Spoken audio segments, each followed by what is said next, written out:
죄인 중에 죄인이었고 또 적지 않는 세월을 사이비 이단에 몸담았던 그런 허물 많은 자를 하나님께서 영원히 버리지 않으시고 다시금 찾아와 주셔서 기가 막힐 수렁이었고 또 사망의 음침한 골짜기였던 사이비 이단 신천지로부터 하나님께서 건져내 주시고 또 불러내 주셔서 예수 그리스도의 십자가 곧 복음 앞에서 회심할 수 있도록 은혜를 허락하시고 이제는 하나님 편에서 사이비 이단 신천지와 영적인 전쟁을 수행할 수 있는 그런 작은 도구로 사용해 주신 하나님, 또 이 귀한 자리까지 불러주신 하나님께 먼저 감사와 찬양과 또 영광을 올려드립니다. 저는 원래 장로교 통합 측에서 처음 신앙생활을 시작을 했습니다. 그러다가 1993년 7월 달에 직장을 퇴근한 후에 친구와 만나기 위해서 지하철로 이동을 하고 있었습니다. 그 만남의 장소가 서울 총신대 이수역 근처에서 만나기로 했기 때문에 약속 장소에 도착해 보니 조금 시간이 여유가 있었습니다. 그래서 늘 출퇴근 시간에 읽었던 성경책을 펼쳐놓고 지하철 역사 안 벤치에 앉아서 성경책을 보고 있었습니다. 그때 이제 저에게 다가오신 분이 계셨는데 그분은 본인을 소개하기를 안양에 있는 장로교회를 섬기는 집사라고 본인을 소개하면서 잠깐 옆에 앉아도 되겠느냐고 이렇게 접근을 해오셨습니다. 저는 그리스도 안에서 형제를 만났다 하는 또 같은 동역자를 만났다는 생각에 전혀 경계심 없이 또 주의함 없이 그냥 편하게 옆에 앉으라고 권했고 이제 대화를 나누게 됐습니다. 그분은 성경책을 읽고 있는 제 모습에 본인이 감동을 받았다 그러면서 칭찬을 해주시는 거예요. 그리고 저에게 이런 날카로운 질문을 던졌습니다. 시편에 보니까 하나님의 말씀이 송이꿀보다 더 달다 하는 말씀이 있고 찬송과 가사에도 달고 오묘한 그 말씀 이런 가사가 있는데 형제님은 이렇게 열심히 성경을 읽으면서 날마다 송이꿀 같은 말씀을 경험을 하십니까? 이렇게 질문을 하셨습니다. 혹 여러분에게 누가 이와 유사한 질문을 했다면 여러분은 어떻게 대답을 하시겠습니까? 여러분 날마다 성경책 읽으면서 송이꿀 같은 말씀을 경험하시죠?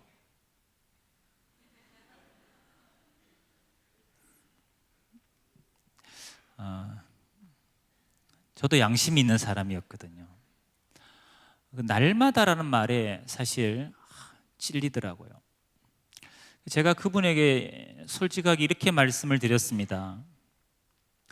제가 성경을 읽기는 읽지만 잘 이해되고 깨달아지는 부분은 송이꿀 같기도 하지만 때로는 성경을 읽다 보면 의무적으로 읽을 때도 있고 또 읽다 보면 난해하고 어려운 부분을 대할 때는 이해가 안 되니까 답답하기도 하고 궁금하기도 하고 깨닫지 못하는 제 자신이 부끄럽기도 하고 그런 적이 한두 번이 아니라고 저는 솔직하게 제 성경관을 저의 신앙생활에 대해서 그분에게 말씀을 드렸습니다. 그랬더니 그분이 마치 당연한 얘기를 들었다 하는 마음으로 저한테 성경책을 잠깐 빌려달라 그러시더라고요. 제가 빌려드렸어요. 그분이 성경 구절을 하나하나 찾으시는 거예요. 그러면서 정말 말씀을 재미있게 읽는 방법을 일러주고 싶다는 거예요. 송이꿀 같은 말씀을 경험할 수 있는 방법을 일러주고 싶다는 거예요. 그러면서 요한복음에 나와 있는 성경 구절을 하나하나 찾아가면서 저한테 보여주셨습니다. 근데 본인은 그 성경 구절을 다 외우고 계시더라고요. 요한복음 1장 1절에서 5절까지, 요한복음 3장 18절에서 21절 말씀, 요한복음 8장 12절의 말씀, 요한복음 9장 4절에서 5절의 말씀, 주로 빛과 어둠에 관련된 구절들을 하나하나 찾아가면서 저에게 이런 식의 성경 해석을 해주시는 거예요. 자연계에 보면 빛이 있고 어둠이 있어서 빛이 비추면 어둠이 다 빛 앞에는 떠나가게 되고, 또 빛이 있음으로 인해서 모든 사물이 밝히 드러나게 되고, 또 빛이 있음으로 인해서 사람도 동물도 식물도 이렇게 생명을 유지할 수 있는 것처럼, 성경에는 하나님 예수님께서 영적인 빛과 어둠을 우리에게 소개를 해 주셨는데, 요한복음을 쭉 읽어보니까 영적인 빛이 뭐냐? 바로 예수님이 세상의 빛, 생명의 빛으로 오셨기 때문에 예수님이 영적인 빛이라는 거예요. 그리고 그분이 오셔서 생명의 말씀을 전파하셨는데, 그 생명의 말씀이 우리의 무지하고 어두운 심령에 생명과 깨달음을 주는 빛이라는 거예요. 예수님과 생명의 말씀을 듣고 받아들이면 어둠에서 빛의 자녀로 거듭나게 되는 것이고, 그 복음과 예수님을 받아들이지 않으면 어둠의 자식으로 정죄가 된다는 내용으로 저에게 비유풀이라는 것을 한 20분 정도 소개를 해 주셨습니다. 그분의 그 성경 해석을 제가 곰곰이 들으면서 솔직하게 말입니다, 제가 그분의 그 해석이, 성경풀이가 옳은지 그른지 이런 분별력, 판단력은 저에게 없었습니다. 제가 무슨 그때 신학 공부를 한 사람도 아니었고 성경을 깊이 있게 공부한 사람도 아니었기 때문에 이분의 설명이 맞는지 틀린지 이런 분별력은, 지각은 없었습니다만은 그냥 이런 생각은 들더라고요. 참 이분이 나름대로 성경을 논리적으로 또 체계적으로 세상의 이치를 빗대어서 아주 쉽게 설명을 하는구나. 제가 듣기에도 기가 솔깃할 정도로 그렇게 아주 점잖게 논리적으로 얘기하시더라고요. 그런 논리에 제가 마음이 동했던 것도 사실입니다. 성경에 대한 지적인 욕구가 아주 강했던 시기였기 때문에 그런 논리에 제가 사실은 마음이 동했습니다. 그리고 하나 더 든 생각이 뭐냐, 이분은 참 집사님 치고는 성경 구절을 많이 배우셨다. 저는 그 당시에 외운 구절이 요한복음 3장, 여러분 다 아시네, 그죠? 아니, 모든 기독교인 그 구절 다 외우고 있잖아요. 저는 그 구절은 정확히 외웠는데 이분은 제가 만난 집사님 치고는 성경 구절을 정말 토시 하나 안 틀리고 다 외우시는 거예요. 제가 그거에 놀랐어요. 사실은 도전도 받았어요. 제가 물어봤습니다. 집사님은 어디서 이렇게 성경을 논리적으로 공부를 하셨냐고, 섬기시는 그 안양에 있는 장로교회에서 하신 거냐고 물어봤더니 섬기는 교회에서 배운 건 아니라는 거예요. 그 어디서 배우셨냐고 재차 물어봤더니 그 배우신 곳을 나중에 알려주겠다고 말씀을 안 하시는 거예요. 그리고 명함을 주고받고 헤어졌습니다. 그리고 몇 번 더 전화가 와서 만나게 됐고 식사도 같이 하고 운동도 같이 하고 이렇게 교제를 나눴습니다. 그러던 어느 날 이분이 전화가 와서 만났는데 그분이 이런 제안을 하는 거예요. 지난번에 나한테 어디서 성경을 이렇게 체계적으로 배웠는지 물어보지 않았냐고, 거기를 소개해 주고 싶은데 가볼 의향이 있냐는 거예요. 한번 가보자는 거예요. 그래서 제가 그랬습니다. 바쁘지만 한 번만 가보겠다고. 그리고 그분의 인도를 받아간 곳이 서울 용산구에 있는 무료 성경 신학원 센터였습니다. 가보니까 저녁 7시 반, 직장 퇴근 후에 7시 반 정도 제가 들어갔는데 수강생들이 한 30, 40명이 모여 있더라고요. 책걸상에 앉아서 성경을 배웠습니다. 한 번 듣겠다고 하고 저는 한 번 들은 거예요. 근데 한 번 듣는데 그 성경 공부가 너무 재밌는 거예요. 그래서 강의가 끝난 다음에 제가 수강 신청서를 썼습니다. 6개월 듣기로. 한 번의 수강이 6개월로 이제 결심이 바뀐 거예요. 직장 퇴근 후에 매주 월, 화, 목, 금 일주일에 4번 공부를 시작하게 됐습니다. 근데 공부를 하면 할수록 아주 깊이 빠지더라고요. 제가요, 스폰지가 마치 물을 빨아들이듯이 깊이 빠지더라고요. 근데 2달 정도 배우고 나니까, 한 2달 정도 배우고 나니까 제 신앙이 제가 감당하지 못할 정도로 바뀌는 거예요. 정확히 말하면 제 신앙이 제가 감당하지 못할 정도로 변질돼 가는 거예요. 물론 그때는 좋은 변화라고 생각했습니다. 가장 눈에 띄게 나타난 건 뭐냐? 교회에서 예배드리는 제 자세예요. 목사님 시선을 자꾸 피하게 되더라고요. 그리고 목사님 설교 중에 자꾸 성경만 뒤적거리는 거예요. 그렇게 은혜스러웠던 목사님의 메시지가 어느 주일날은 하나도 마음에 와닿지 않았습니다. 그리고 목사님이 몰각한 목자, 사탄의 목자라고 그렇게 판단이 되는 거예요. 같이 신앙하던 지체들이요, 말씀도 모르고 비유풀이도 모르고 예언서도 모르고 계시록도 모르고 진리도 깨닫지 못한 그런 불쌍한 지체들로 판단이 되는 거예요.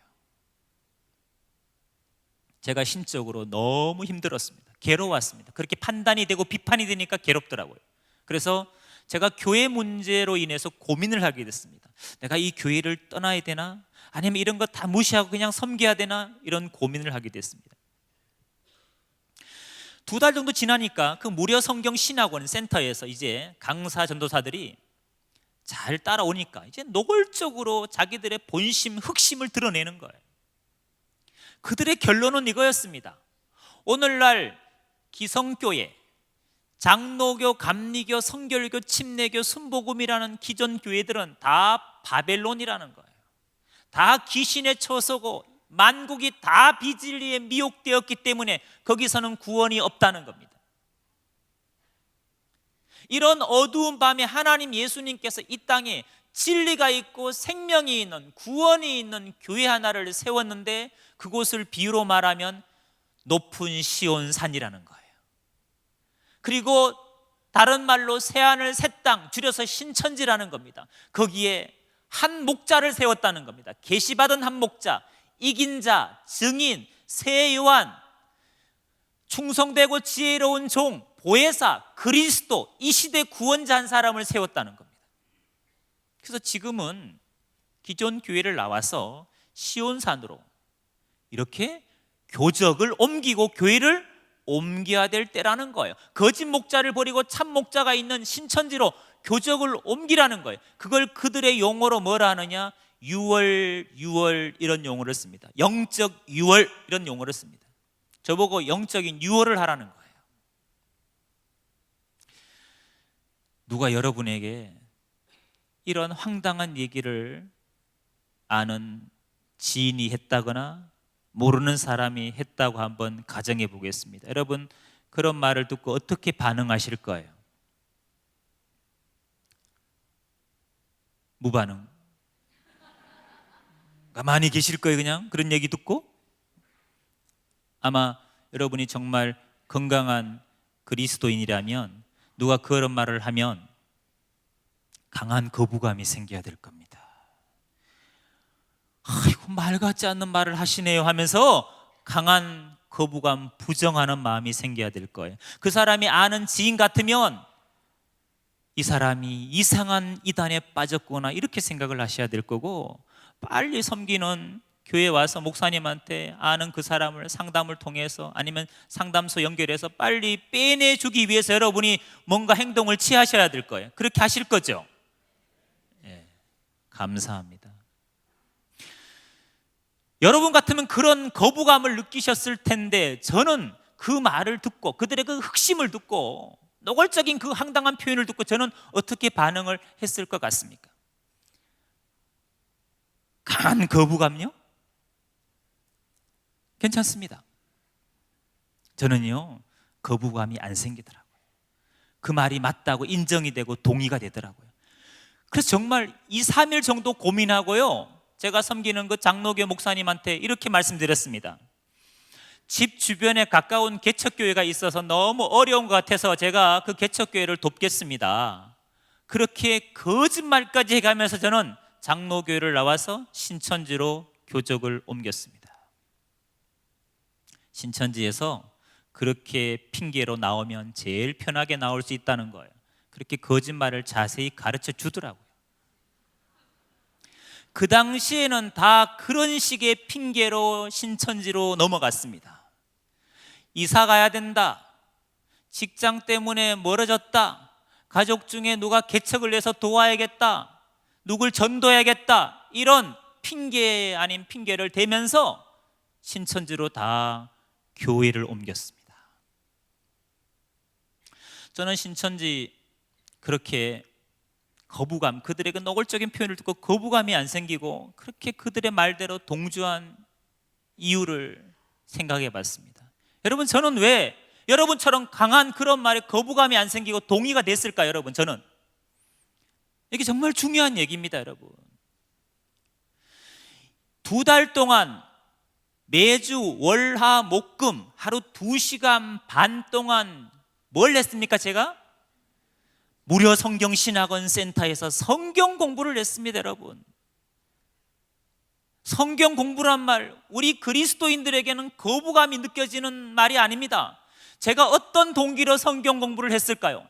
저는 이런 동기로 했습니다. 제가 어차피 평생의 신앙생활을 할 거, 기왕이면 하나님의 말씀인 성경을 알고 신앙을 하면 나에게 영적으로 유익하지 아니할까, 이런 동기로 시작한 겁니다.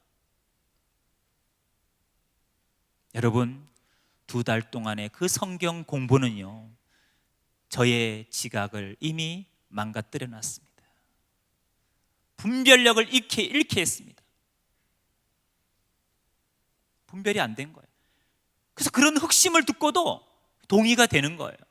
여러분, 그릇된 성경 공부가 여러분 영혼에 미치는 치명상이 있습니다. 여러분, 그래서 교회밖에 검증되지 아니한 성경 공부에 대해서 경계하는 거예요. 교회가. 성경 공부란 말은 정말 좋은 말입니다. 그러나 바른 성경 공부인지 그릇된 성경 공부인지는 여러분이 반드시 검증을 하셔야 됩니다. 성경관이 바뀌니까 구원관도 바뀌고 영생관도 바뀌고 신앙관도 180도 바뀌더라고요. 말 같지 않는 말도 믿어지는 거예요. 성경관이 바뀌니까 그 말 같지 않은 교주도 구원자로 믿어지고 메시아로 믿어지더라고요. 육체가 죽지 않고 영원히 산다는 게 그들의 영생교리입니다. 그것도 믿어지더라고요. 성경관이 바뀌니까. 그래서 여러분, 성경 공부를 절대로 가볍게 생각하시면 안 됩니다. 옳은 성경 공부는 여러분의 믿음과 구원을 확증할 겁니다. 저는 신천지 미혹되어서 교회를 옮기고 난 다음에 제일 먼저 한 일이 뭐냐, 저는 다니던 직장에 사직서를 냈습니다. 줄도 없고 백도 없는 사람이 어렵게 직장을 내갔는데 사직서를 냈습니다. 왜 사직서를 냈느냐 하면, 신천지 가서 설교를 듣고 강의를 듣다 보니까 지금은 직장 다닐 때가 아닌 거예요. 대학생들 같으면 학업에 막 열중할 때가 아닌 거예요. 가정생활, 사회생활에 충실한 사람은 신천지 가보니까 믿음이 없는 사람이에요. 신천지가 요구하는 믿음이 없는 거죠. 신천지가 요구하는 믿음은 신천지 역사를 위해서 14만 4천을 포교해서 신천지를 완성하는 그 역사를 위해서는 기꺼이 직장도 포기하고 학업도 포기하고 이혼을 해서 가출을 해서라도 그들은 거기에 올인하게끔 끊임없이 요구합니다. 그게 신천지가 요구하는 믿음입니다. 그래서 강사 교육을 받고 94년도부터 신학원 센터에서 강의를 시작했습니다. 96년도에 서울 금천구 요한집합 금천교회를 개척을 해서 2006년까지 14년 동안 적지 않은 세월을 사이비 이단 신천지에 몸담으면서 그것도 가르치는 일을 하면서 교주의 수족이 되어서 종노릇을 했습니다. 이런 허물 많은 자에게도 주님이 찾아오셔서 제가 14년 동안 믿고 가르쳤던 신천지 핵심 교리가 있는데 그게 실상교리와 영생교리입니다. 근데 그 실상교리, 영생교리가 비성경적이고 반복음적이라는 사실을 저는 14년 만에 주님의 은혜로 눈뜨게 됐습니다. 그래서 성도들 앞에 양심 선언을 하고 2006년 말에 신천지를 탈퇴하게 됐습니다. 한국교회의 암적인 존재지요. 개인적으로는 영육을 피폐케 하는 조직이죠. 가정을 깨뜨리는 조직 아닙니까? 이혼을 조장하고 가출을 조장하는 이런 사이비 집단은 이건 종교도 아니라 이건 사교다는 생각이 들어서 신천지와 싸움을 시작하게 됐습니다. 이 사역을 하면서 평일날은 주로 저희는 상담을 합니다. 신천지에 미혹된 사람을 대상으로 회심시키는 상담을 하고 있습니다. 이렇게 주일날은 세미나를 하지만 말입니다. 근데 이 일을 하면서 저희 이단 전문가들이, 이단 상담사들이 가장 힘들어하는 게 뭐냐? 여전히 해마다 적지 않는 그리스도인이 사이비 이단 신천지에 넘어간다는 현실입니다. 여러분, 제가 나올 때 신천지인이요 전부 합쳐서 12지파 합쳐서 약 4만 5천 명의 인원이었습니다. 그게 23년 동안 미혹한 수예요. 근데 고작 6년 7년 만에 여러분 신천지가 그 수를 배가시켰습니다. 작년 그들의 교인 수를 보니까 10만 2천 명입니다. 부산 경남권에는 12지파 중에 2지파가 부산 경남권을 포섭을 하고 있습니다. 신천지가. 본부가 다 어디 있느냐? 부산에 있습니다. 하나는 하단에 가면 야고보 지파가 있고 하나는 광안동에 가면 안드레 지파가 있습니다. 이 2지파의 인원이 얼마인지 아십니까? 이 2지파에 속한 인원이 16,000명입니다. 울산은 안드레 지파에 속한 지교회입니다. 지교회 중에 제일 큰 교회입니다. 여러분, 해마다 15,000에서 2만 명이 여전히 신천지로 넘어가고 있습니다. 여러분, 신천지인들이 처음에는 기독교인을 대상으로 포섭했습니다. 지금은 불신자의 비율이 50대 50입니다. 기독교인 50, 불신자 50이에요. 그러나 신천지 교인 중에 70%는 다 누구냐? 바로 정통교회에 있던 그리스도인이었습니다. 장로교, 감리교, 성결교, 침례교, 순복음 다니던 우리 옆자리에 앉아있던 우리 형제요 자매들이었어요. 여러분, 해마다 새가족 초청해서 전도해서 한 영혼, 천하보다 귀한 한 영혼 여러분 주님께로 인도하는 거, 여러분 그거 쉽습니까? 쉽지 않습니까? 해마다 한 10대 명씩 전도하시죠?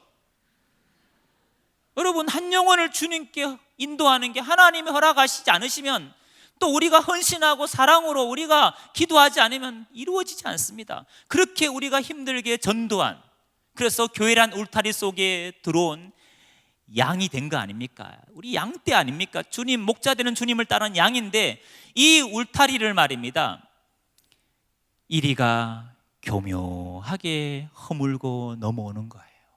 그것도 양의 탈을 쓴 이리가 돼서. 겉은 양이죠. 양이에요.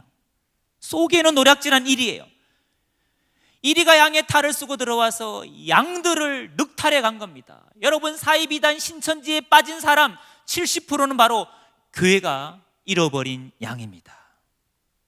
우리가 잘 지키지 못해서 잃어버린 양입니다. 우리가 깨어있지 못해서 잃어버린 양들입니다. 그 잃어버린 양을 누가 찾아올 수 있을까요? 이거는 불신자들이 할 수 있는 일이 아닙니다, 여러분. 교회는요, 주님의 지상 명령을 쫓아서 복음을 전하는 일을 맡았습니다. 그래서 우리가 복음을 전하잖아요. 불신자를 신자로, 신자를 교회에서 잘 양육해서 주님의 제자로 세우는 일, 이게 우리 교회의 사명입니다. 또 하나의 사명이 있습니다. 이런 양을 찾아와야 됩니다. 사이비단에 빠진 사람이 나와 아무 관계가 없는 사람이 아니라 바로 우리가 회복시켜야 될 대상이라는 거죠. 야고보서 5장 19절 20절의 말씀처럼 말입니다. 내 형제들아, 너희 중에 미혹되어 진리를 떠난 자를, 미혹되어서 진리를 떠난 자, 진리가 예수 그리스도인데 예수 안에 왔다가 진리 안에 왔다가 진리를 떠난 자를 누가 돌아서게 하면, 너희가 할 것은 죄인을 미혹한 길에서 돌아서게 하는 자가 그 영혼을 사망에서 구원하며 허다한 죄를 덮을 것이니라. 여러분, 사이비단에 빠져 있는 사람, 우리가 기도하고 우리가 그들을 회심시켜 줘야 됩니다. 우리가 그 잃은 양을 찾아와야 됩니다. 그들은 다 우리의 친척이고 다 아는 사람들입니다. 형제입니다, 여러분. 그런 생각으로 여러분이 기도해 주시기를, 또 관심을 가져주시기를 부탁드리겠습니다.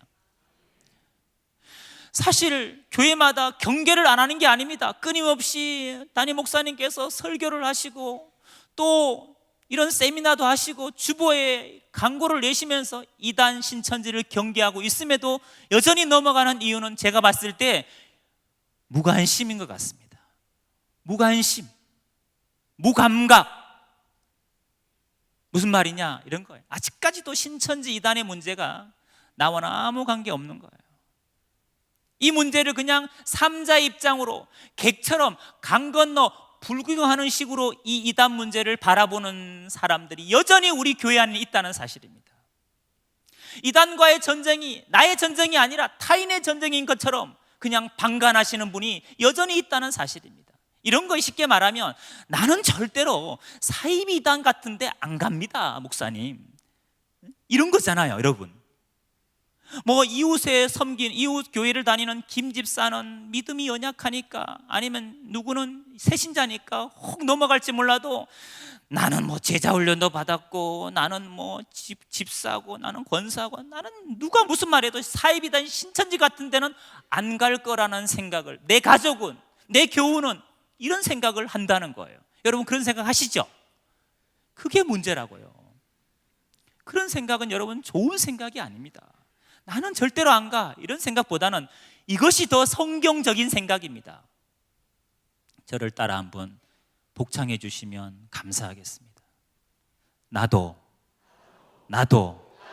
성령 안에서 말씀과 기도로 깨어있지 아니하면 사이비 이단에 혹할 수도 있다. 어떤 분이 저에게 이런 질문을 했습니다. 실장님, 도대체 신천지는 어떤 사람이 가요? 제가 그분에게 이렇게 말씀드렸습니다. 누구든지 갑니다. 깨어있지 않으면 누구든지 갈 수 있습니다. 누구든지 깨어있지 않으면 저들의 희생양이 될 수 있습니다. 신천지에는요, 전직 목회자도 있고요, 신천지는 전도사도 있고요, 전도사는 하도 많아 수도 못 셉니다. 장로도 있고 권사도 있고 안수집사도 있고 새신자도 있고 모태신앙도 있고 여러분 다 있습니다. 여러분 깨어있지 않으면 누구든지 갈 수 있는 것입니다. 여러분 관심을 여러분 가져주시기 바랍니다.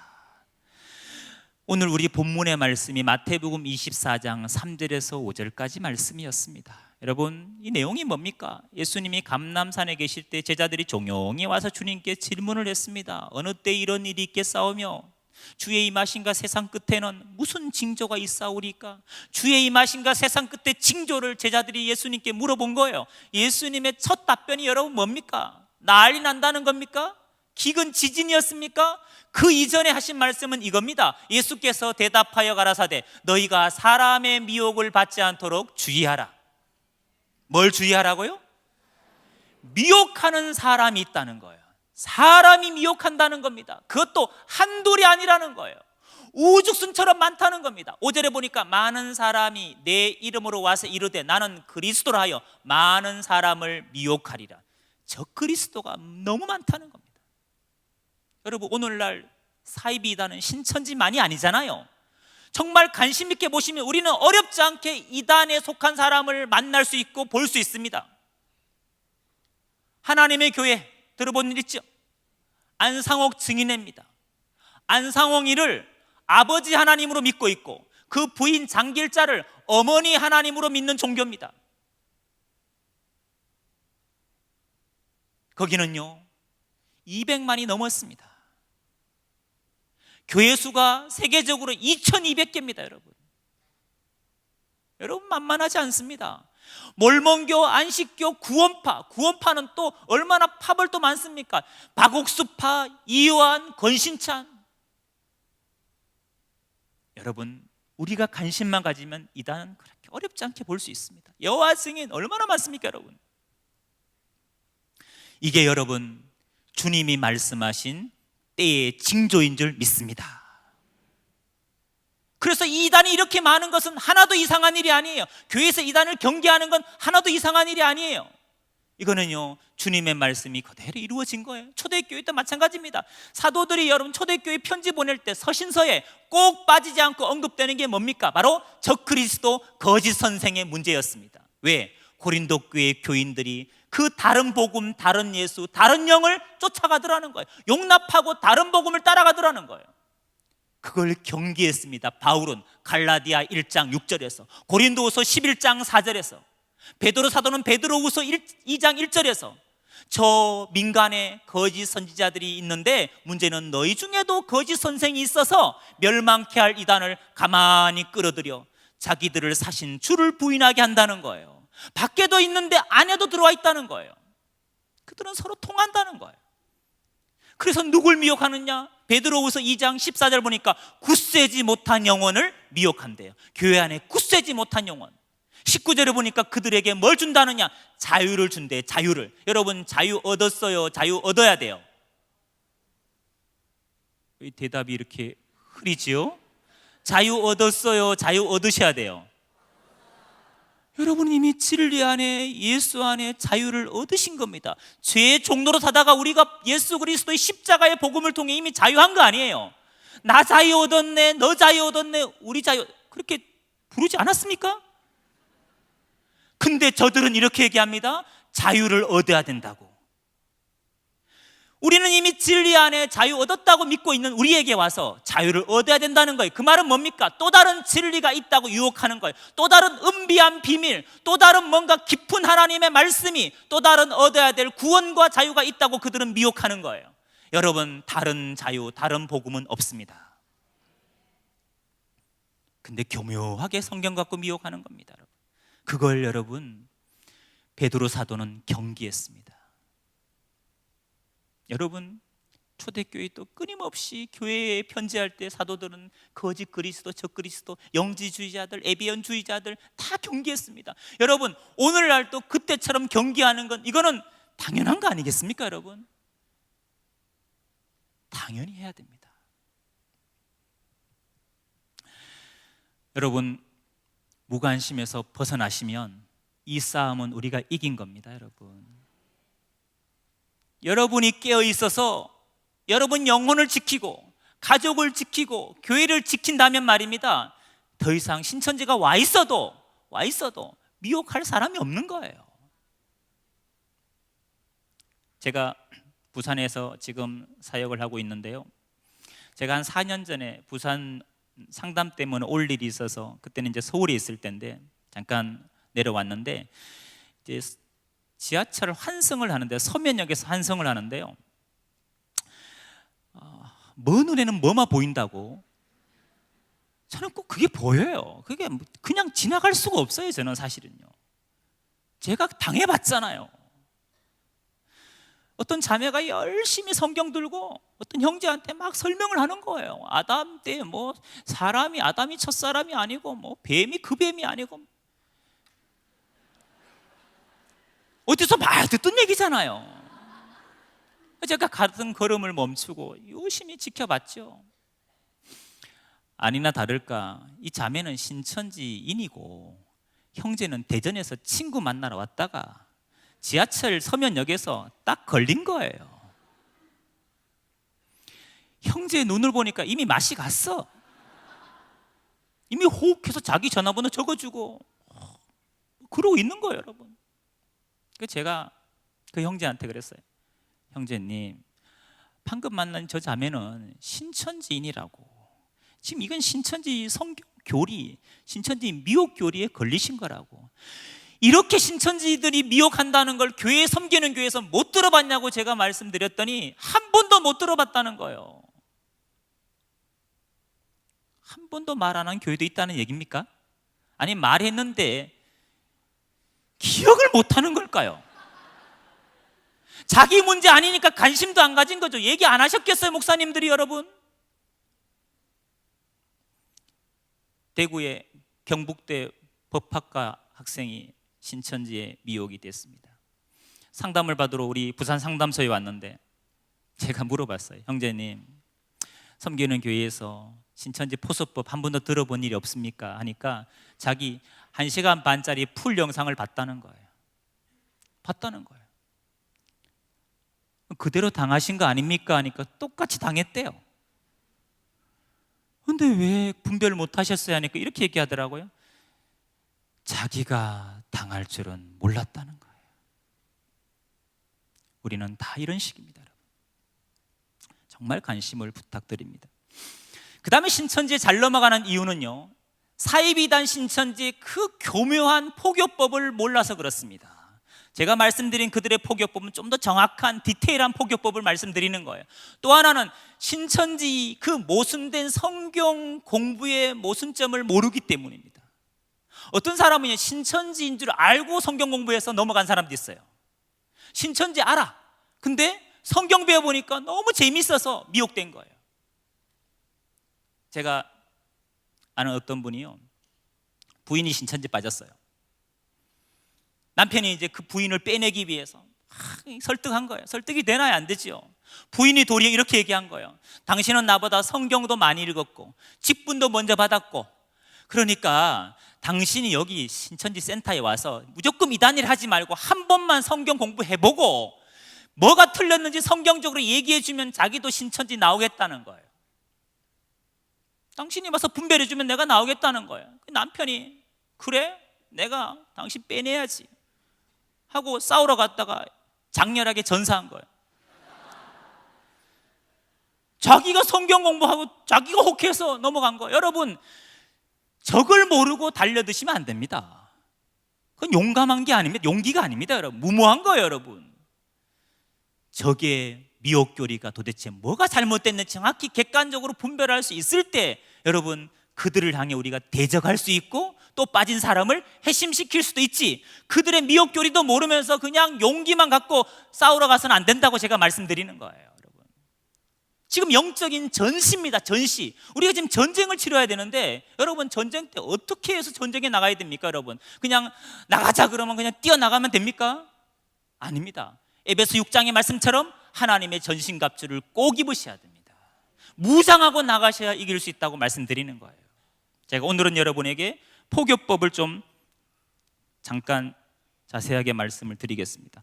잘 들어보세요. 이런 패턴으로 사이비단 신천지인으로 변질돼 가고 신천지의 포섭이 되는 겁니다.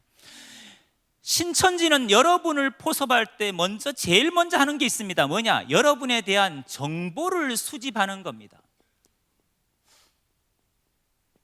여러분의 개인 정보를 수집하는 겁니다. 도대체 여러분은 어떤 성격을 갖고 있고, 섬기는 교회는 어디고, 신앙 연수는 얼마 됐고, 맡은 직분 직책은 뭐고, 여러분은 뭐에 지금 관심이 있는지, 여러분의 혈액형은 어떤지. 왜? 혈액형별로 접근법이 달라요.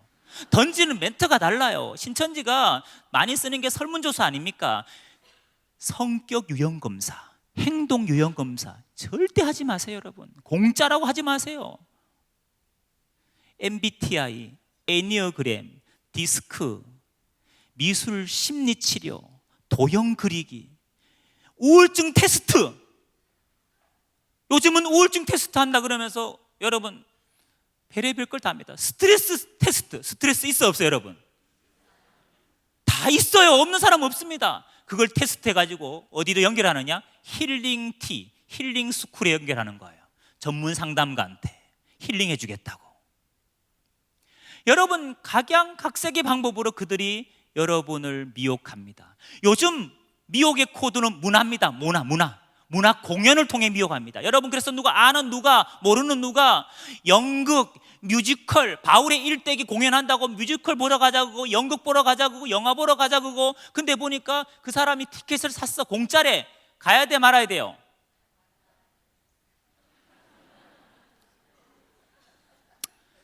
여러분, 지금 부산의 모 대학의 뮤지컬 학과에 저희는 10명 정도가 신천지인이라고 명단을 받고 교수님한테 의뢰를 했더니 그게 기독교 대학입니다. 근데 교수님이 확인해 보니까 20명이 넘어요. 20명이.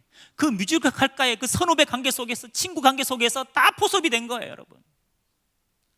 모 대학의 연극 영화과 5-6명이 미혹됐고, 여러분. 그들이 그런 인재들을 미혹해서 뭐 하느냐? 연극 공연을 하는 거예요, 여러분. 그러니 프로처럼 잘하죠. 교수님에 여쭤보니까 다 똘똘하고 잘하는 친구들이래요. 그런 애들이 다 넘어간 거예요, 여러분.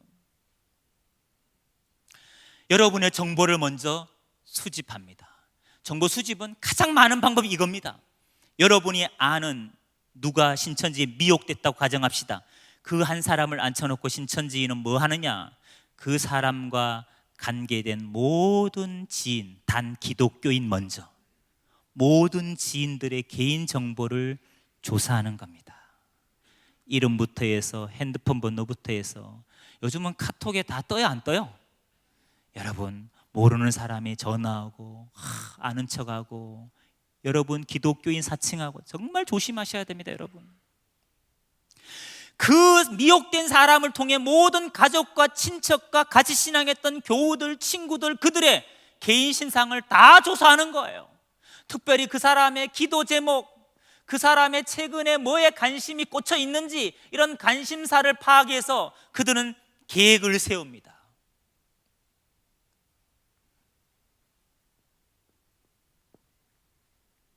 정보 수집을 통해 그 사람을 만나러 가는 거예요. 그리고 그 사람과 친밀한 교제의 관계를, 신뢰 관계를 구축하는 거예요. 이 관계 형성을 두고 뭐라 하느냐? 신천지 용어로 섭외라 그러면 섭외. 여기에 관계 형성이에요. 근데 문제는 알고 접근한 거예요? 모르고 접근한 거예요? 나를 너무 잘 알고 나의 성향을 너무 잘 알고 접근하는 거예요. 그래, 이 사람들이 해주는 모습을 보면 정말 천사처럼 잘해줍니다. 물심양면으로. 교회에서 사랑 많이 받으시죠? 그것의 2배 정도 생각하시면 되는 거예요.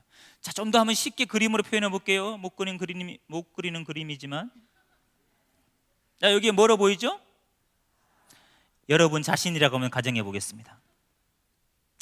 자, 나에 대한 정보를 이미 신천지가 다 파악을 했어요. 어떻게 파악했다고요? 제가 방금 말씀드렸잖아요. 방금. 가족, 친척, 친구, 같이 신앙했던 교우, 아는 지인을 통해서 파악한 겁니다. 그리고 그 파악된 정보를 가지고 신천지가 나를 뭐 하느냐? 추수하기 위해서, 자기들은 뭐라 사칭하느냐? 추수꾼이라 그래요. 추수꾼. 그 나를 열매 맺기 위해서, 쉽게 말로 포섭하기 위해서, 그들 입장으로 말하면 전도하기 위해서 어떻게 하느냐? 기본적으로 3명에서 7명이 팀을 만듭니다. 한 명이 접근하는 게 아니고 팀으로 접근합니다. 각자 컨셉을 정하지요. A라는 신천지인은 나하고 길에서 우연히 만난 것처럼, B는 커피숍에서, 직장에서, 가정에서 호별 방문한 것처럼, 우연히 만난 것처럼, 그 우연을 가장한 계획적이고 의도적인 만남을 만들어가는 거예요. 무슨 만남요? 우연을 가장한 계획적인 만남. 누구만 우연이냐? 나만 우연이에요. 이들은 계획한 겁니다. 우리 신앙인들은 누구를 우연히 만났다고 생각을 잘 안 해요. 다 하나님이 계획하시고 섭리하셨다고 생각하잖아요. 이런 우리 생각을 그들이 알까요, 모를까요? 알아요. 그래서 나도 곧 우연이 아니라 하나님의 계획으로 받아들이게 돼 있고, 그들은 그렇게 유도를 해요. 근데 이게 하나님이 계획한 게 아니고 신천지인들이 여러분을 포섭하려고 작당을 한 거죠, 사실은.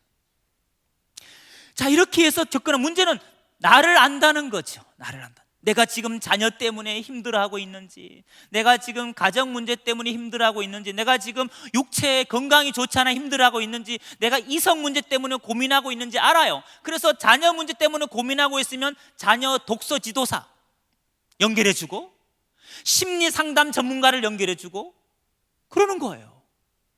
건강 전문가를 연결해주고 이렇게 하는 거예요. 이렇게 해서 나에게 도움을 주기 때문에 문제예요. 도움을 받기 때문에 그 사람과 관계 형성이 되는 거거든요. 때로는 여러분 꿈을 갖고 접근하기도 합니다. 꿈. 만난 지 얼마 안 됐는데 나를 위해서 기도했다는 거예요. 아침마다 계속 성경 구절을 보내주면서 묵상하라 그러고 기도 제목 물어보면서 같이 기도해주고 늘 이렇게 잘해줍니다. 그러면서 어느 날 나를 위해서 기도했는데 하나님이 꿈으로 보여준 게 있다는 거예요. 그럼 보여준 게 있다 그러면 물어봐야 안 물어봐요? 궁금하잖아. 우리는요 궁금하면 물어볼 거 아니에요. 무슨 꿈이냐고. 이럽니다. 이들이 집사님이 내 꿈에 나타났는데 집사님 앞에 두 그루의 나무가 있더라는 거예요. 근데 집사님이 왼쪽 나무를 붙들고 하염없이 울고 있더라는 거예요. 근데 자기가 그 나무를 보니까 밑이 다 썩었더라는 거예요. 집사님이 썩은 나무를 붙들고 울고 있더라는 거예요. 옆에는 아주 건강하고 쌩쌩한 나무가 있는데 그거는 쳐다보지도 않고 그런 꿈 얘기를 하면서 이렇게 해몽을 하는 거예요. 집사님 곰곰이 한번 생각해 보라고. 지금 영적으로 집사님 뭔가 선택을 함에 있어서 행여나 잘못 선택한 게 있는지 없는지, 그 문제 때문에 자녀가 지금 저렇게 성격적으로 문제가 생겼고 자녀가 공부를 안 하고 남편이 저렇게 뭐 하고 이런 식으로 문제를 만들어 가는 거예요. 이거 꿈 꿨을까요 안 꿨을까요? 다 거짓말입니다. 다 거짓말이에요 여러분.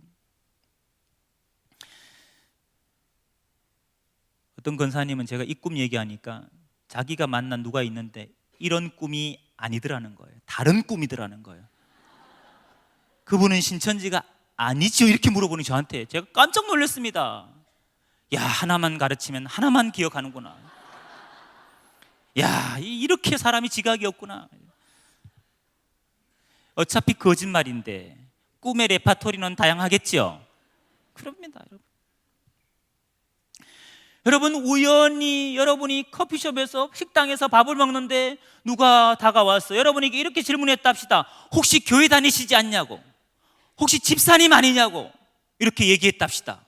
그럼 여러분 어떻게 대답하세요? 나 어제까지만 다녔다 그럽니까? 교회 다닌다 그러죠? 예, 당연히 얘기하죠 우리는. 그럼 그들이 이렇게 얘기합니다. 아, 역시 그러셨군요. 그럼 물어보죠. 뭐가요? 그럼 자기 신앙 간증을 하는 거예요. 자기가 막 경험한 은사를 얘기하고 이러면서 제가 커피를 마시다가 밥을 먹다가 집사님이 딱 여기 앉은 모습을 무심코 딱 봤는데 그때 하나님께서 저에게 강한 메시지를 주셨다는 거예요. 자기는 몇 년 전에 이런 체험을 했는데 그때 받은 은사가 예언의 은사와 투시의 은사를 받았다는 거예요. 선물로 하나님께. 근데 집사님을 보는 순간 하나님이 강한 메시지를 줬다는 거예요.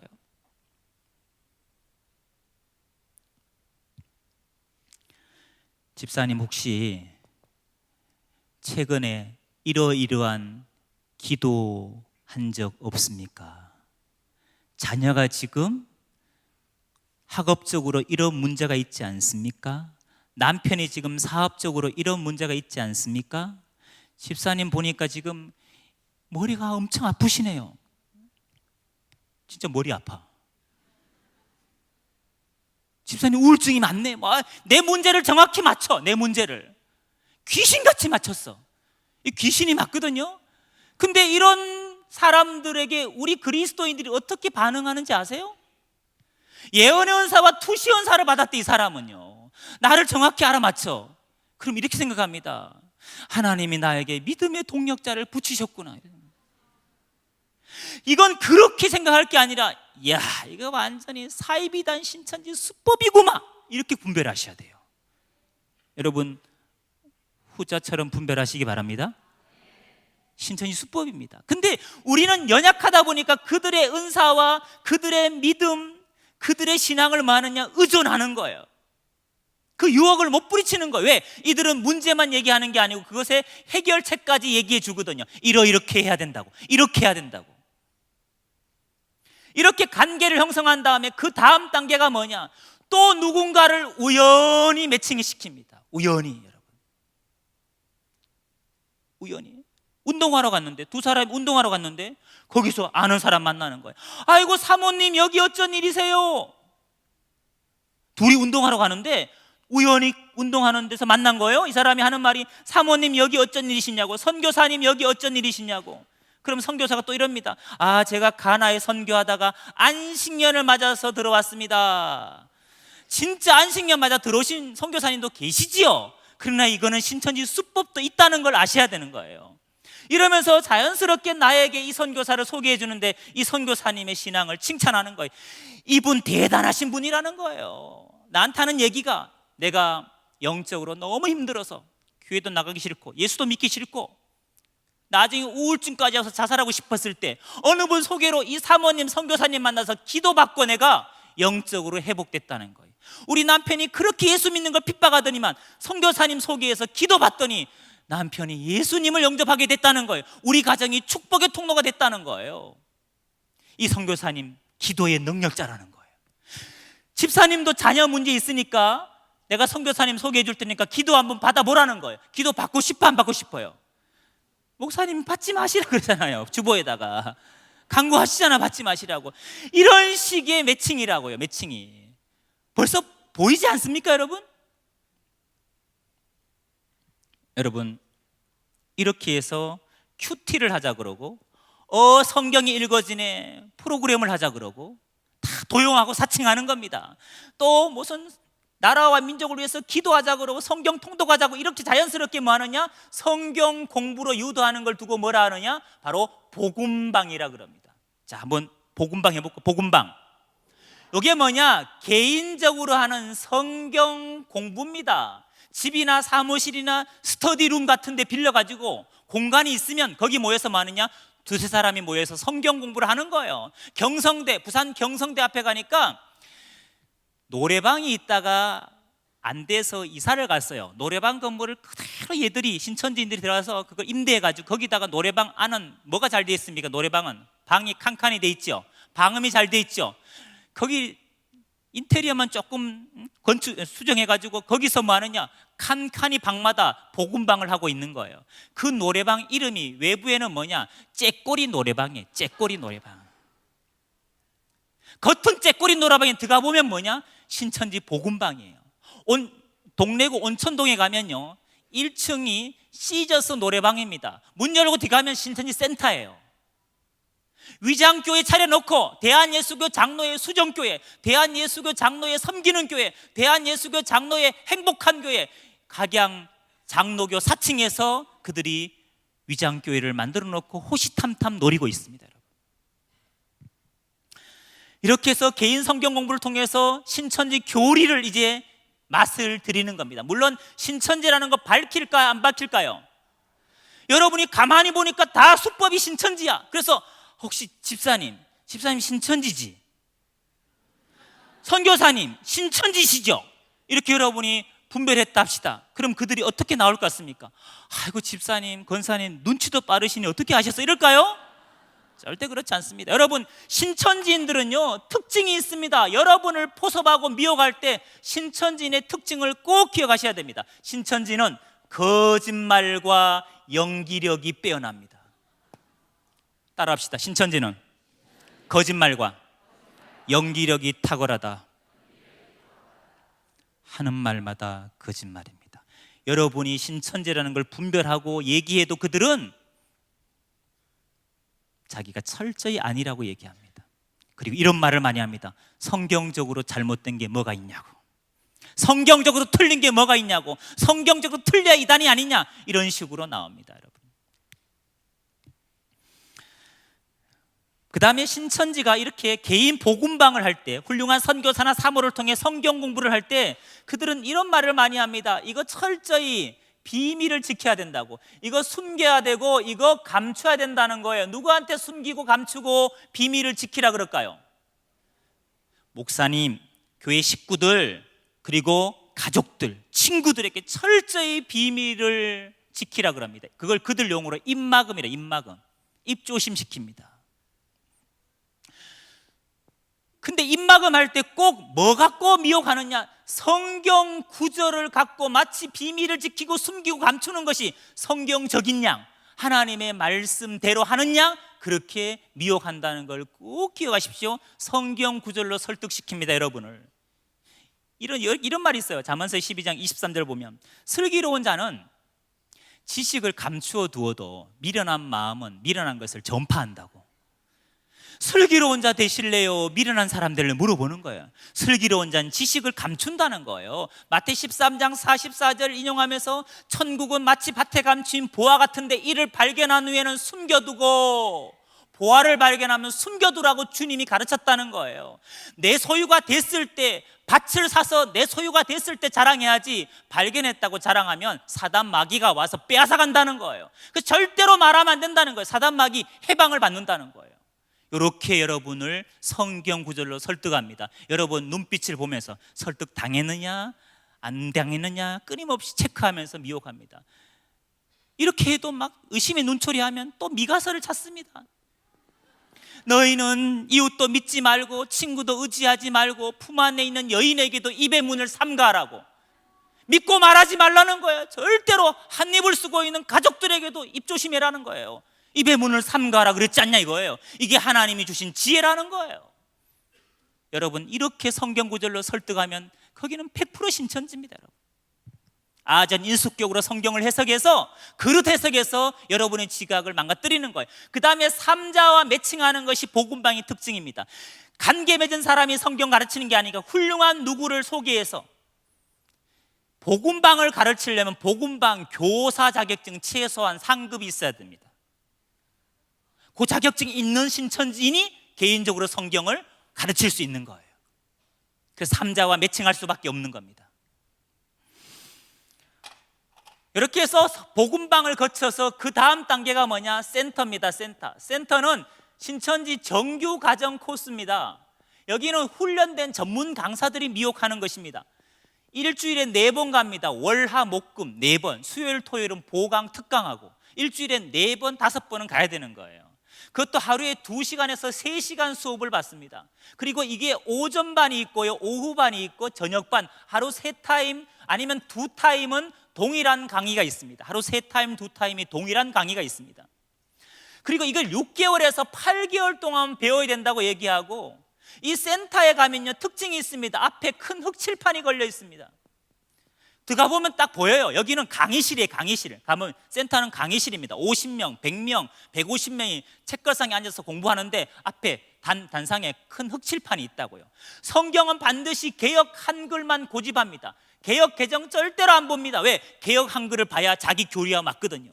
그리고 강사의 강의가 끝나면 전도사들이 분반 모임을 하면서 그날 배운 걸 암기하게 하고 프린트물을 내주면서 내일까지 외우라고 그러고 그 다음날 시험까지 보면서 기억하게 합니다.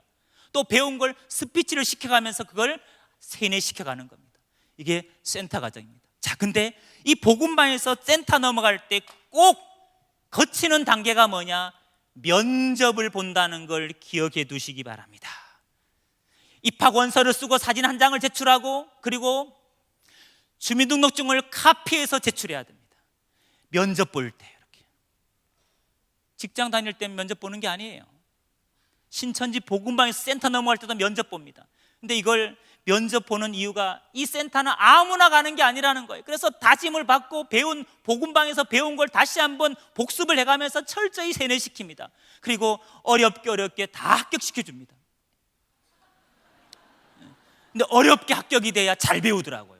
쉽게 되면 안 배워요. 근데 어렵게 되면은 아무나 갈 수 없는 것에 갔다는 그런 자부심으로 또 끝까지 배우는 거예요. 여러분, 이 센터에서 이제 신천지인으로 변질되는 겁니다. 그래서 아무리 여러분이 지각이 없어도 센터에서는 꼭 분별을 하셔야 됩니다. 그 다음에 이제 마지막 단계가 교회, 신천지 교회 가서 그들식의 예배와 훈련을 받는 겁니다. 사실 이들은 훈련 프로그램이요 상상을 초월합니다. 정신교육도 받습니다. 체력 훈련도 받습니다. 무박 3일로 정신교육 받기도 합니다. 그 프로그램이 이런 게 있습니다. 성도들을 공원이나 이런 산 같은 데 불러가지고 저녁 7시에 불러가지고 11시까지 훈련시킵니다. 뭐 하느냐? 앞으로 취침, 뒤로 취침, 좌로 굴러, 우로 굴러 선착순 시켜가면서, 그리고 산 정상까지 올라가기 전에 먼저 신천지에서 지은 죄를 회개하라는 거. 열심히 전도 안 한 죄, 열심히 말씀 공부 안 한 죄, 누굴 미워한 죄, 죄를 다 회개하라는 거예요. 그 죄짐의 무게만큼 돌을 들라는 거예요. 양심껏 큰 거 들었던 사람은 그걸 정상까지 들고 가야 됩니다. 그리고 중간에 가다가 땅을 파서 누우라 그럽니다. 자기 누울 자리 파서. 그리고 눈, 코, 입 놔두고 흙을 덮습니다. 당신은 죽었다는 거예요. 살려주세요 외치라는 거예요. 빼내줍니다. 당신 죽었다 살았으니까 이 목숨 누구 위에 드려야 되느냐? 이긴 자 위에서, 신천지 위에서 드려야 된다는 거예요. 이런 비인격적이고 비도덕적인 훈련을 시킵니다. 이렇게 무장된 사람이 다시 여러분을 포섭하기 위해서 이렇게 활동하는 겁니다. 여러분, 제가 신천지로 넘어가는 변질되는 일련의 과정을 1, 2, 3, 4, 5번 이렇게 자세하게 말씀드렸습니다. 어디서 분별하시는 분이 지각이 있으신 분일까요? 여기는 선견지명이 있어야 된다니까요. 여기는 나중에 알게 되죠. 어떤 경우냐? 누가 나한테 다가와서 나를 잘 알아맞추고 신천지 사주팔자도 맞추는 거 아시죠? 보살로 가장한 컨셉도 있습니다. 보살, 무신론자한테는 그렇게 접근합니다. 사주팔자 맞추면서. 진짜 맞췄겠어요? 정보 수집의 힘이겠어요? 정보 수집의 힘입니다. 자, 누가 나한테 잘해요. 너무 잘해요. 날 잘 맞춰. 또 사람도 괜찮은 것 같아. 그때 여러분 이 생각하셔야 됩니다. 이 사람이 혹시 거짓말과 연기력이 탁월한, 또 내 정보를 이미 내 가족이나 친척이나 친구나 교우를 통해 이미 알고 우연을 가장한 계획적인 만남을 연출한 신천지인이 아닐까, 혹시 이 생각을 하셔야 돼요. 근데 아니나 다를까 재밌게 같이 등산도 하고 밥도 먹고 재밌게 지냈는데 어느 날 우연히 누군가를 연결했어. 그래서 성경 공부하고 기도 모임 하재, 교회 밖에서 어떤 신앙의 모임을 하재요. 그렇게 제안을 받았으면 그것은 혹시가 아닙니다. 뭐예요? 역시입니다. 역시. 그리고 비밀 지키라 그러고 삼자 매칭했잖아. 이건 신천지 복음방이 틀림없습니다. 여기서는 분별했으면 좋겠습니다. 근데 혹시라고 생각 못하면 역시 분별 못하는 거 아시죠? 그래, 여러분 아무리 여러분 귀가 얇고 보이스피싱도 몇 번 속아보고 이런 분 있잖아요. 아무리 그래도 여러분 이 이단 문제는 다른 거예요. 여러분 영혼과 가정을 파괴하기 때문에 그런 문제하고 다른 거예요. 그런데 면접 봤다 그러면 정신이 번쩍 들어야 되는 거예요. 그리고 가보니까 칠판이 있어. 이거는 말할 것도 없는 거예요. 신천지예요. 그때는 빨리 여러분, 그들이 무슨 말로 여러분 설득하더라도 보따리 사가지고 냉정하게 끊고 섬기는 교회 와서 숨기지 마세요. 여기 가서 공부한 거 죄가 아닙니다. 숨기지 마시고 다 상담을 통해 해소를 하셔야 되고요. 또 이런 언행과 행동을 하는 사람이 있으면, 말하는 사람이, 미혹하는 사람이 있으면 정말 그 영혼을 사랑한다면 빨리 목사님하고 상담해서 더 깊이 중독되기 전에 회복시켜 줘야 될 줄로 믿습니다. 여러분, 지금은 영적으로 전시라고, 평시가 아닌 전시라고 말씀드렸습니다. 여러분 영혼을 스스로 지킬 수 있는 힘이 있어야 됩니다. 꼭 이 영적인 싸움에서 승리하시기를 주님의 이름으로 부탁을 드리면서 강의를 마치겠습니다. 감사합니다.